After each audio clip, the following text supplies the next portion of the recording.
Local 4 News starts now with a breaking news alert. Breaking news from Detroit's west side, where Detroit police opened fire and kill a man armed with a sword and a number of knives. As soon as our officers exited their marked police vehicle, the suspect began to run in their direction, swinging the sword. Topping Local 4 News at 11 tonight marks the 4th officer-involved shooting for Detroit police this month. Police Chief James Craig says his officers were on their way to a call when they saw the sword-wielding man in the middle of the intersection of Myers and Grand River, wildly swinging his weapon. Mara McDonald is live at the scene. Mara, he was armed with 2 other knives as well.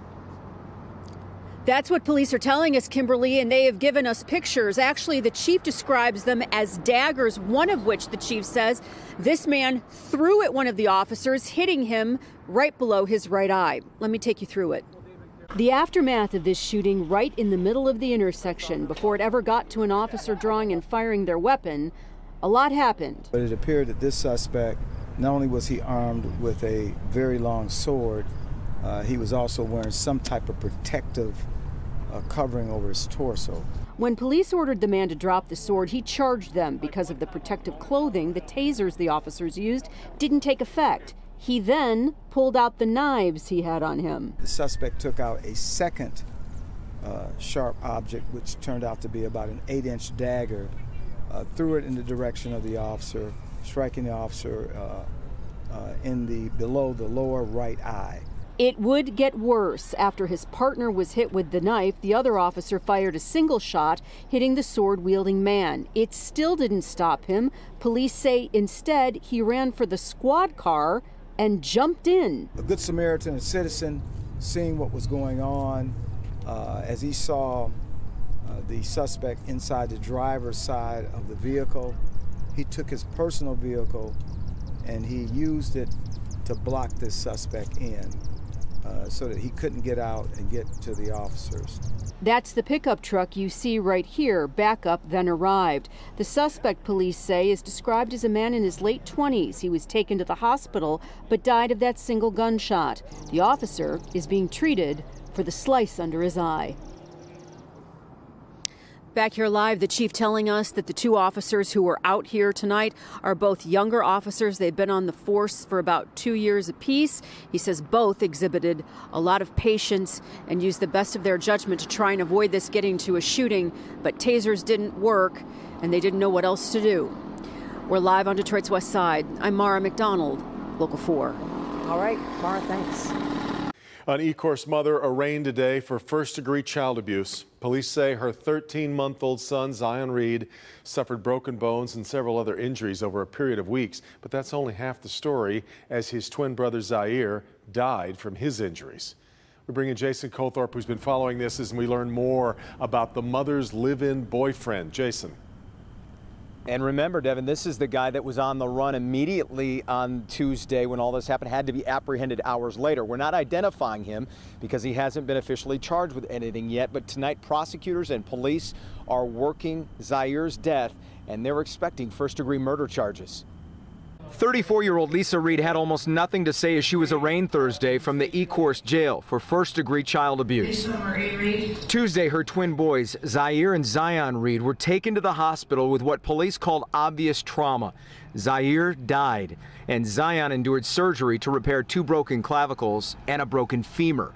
He also had other disturbing injuries. Multiple injuries on Zion Reed's left eye and had a severe blood vessel burst. Both ears were severely swollen and dry blood covered them. His lower lip was cut open and his left cheek was severely swollen. Lisa's a person, she wouldn't hurt a fly. The boy's grandmother, Sue Williams-Baywall, believes her daughter was and still is being manipulated by her live-in boyfriend, who is in jail but so far not charged. The babies were happy. You could tell they, were loved. And then all of a sudden, I'd say within the last 3 weeks, maybe 4, that's when all this started. And I'm sure it was a drug. He's on crack. The Department of Corrections confirmed he was paroled, but not early because of COVID. We're also told since his release in May, he has taken 4 drug tests and failed one of them for cocaine. He was then referred for treatment. It should have never happened. He should have been incarcerated. He should not have been out.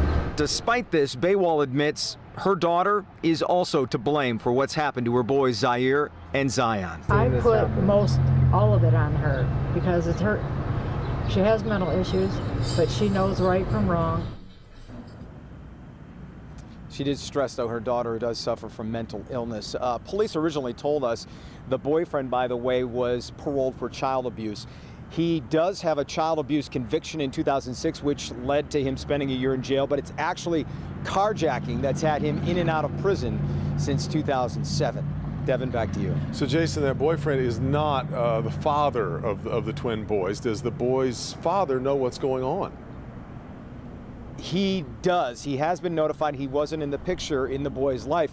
And also, but he does know what's going on now with everything that's happened. And let me finally pass along some good news in this case, which is Zion, I'm told, is doing very well and is expected to be released from the hospital to a family member in the coming days. That is finally some good news in this case. All right, Jason.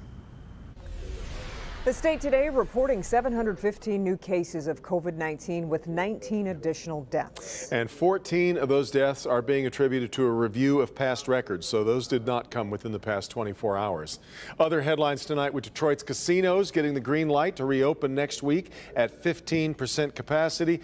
MGM Grand Detroit has announced it will reopen August 7th at 10 a.m. and note that masks will be required. Detroit public school parents are getting a clearer picture of what the school year, I should say, will look like. The school board just approved the district's plan, which includes options for in-person or online learning this fall. Both will get daily instruction. Face-to-face students will be in class sizes of 20 or fewer. Teaching will focus on English, language arts, and math. The district says safety measures include social distancing, PPE, and daily cleaning and disinfecting. Parents are being asked to complete a survey choosing which method of learning they prefer. Also, tomorrow morning, Superintendent Dr. Nikolai Viti is hosting a virtual town hall to answer questions about the plan. We posted all of that information on our website. Just go to clickondetroit.com.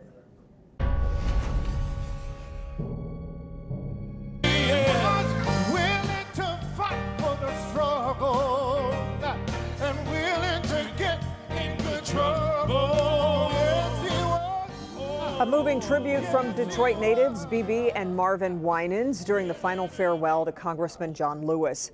3 former presidents in attendance, all paying tribute to the civil rights icon. His family, friends, and colleagues all gathered at Atlanta's historic Ebenezer Baptist Church. What a gift John Lewis was. We are all so lucky to have had him walk with us for a while and show us the way. Following the funeral service, Congressman Lewis was buried at Southview Cemetery, where he was laid to rest next to his wife Lillian of more than 40 years. During his coronavirus briefing, President Trump said he does not want November's presidential election delayed, despite floating the idea earlier today on Twitter. I don't want to delay. I want to have the election. But I also don't want to have to wait for 3 months and then find out that the ballots are all missing and the election doesn't mean anything. That's what's going to happen, Steve. That's common sense. And everyone knows it.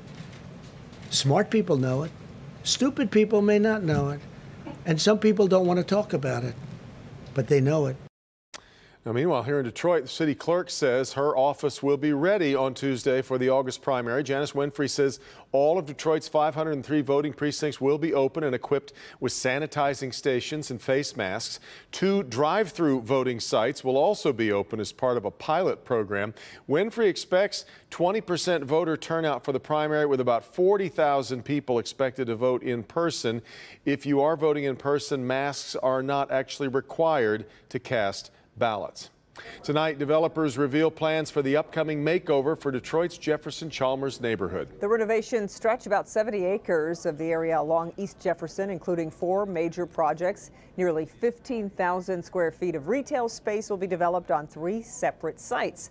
Plans include about 50 new residential units. An old liquor store at Jefferson and Manistee will also be turned into a 4-story building with 1 level of retail and more residential units up top. Construction is set to start next year.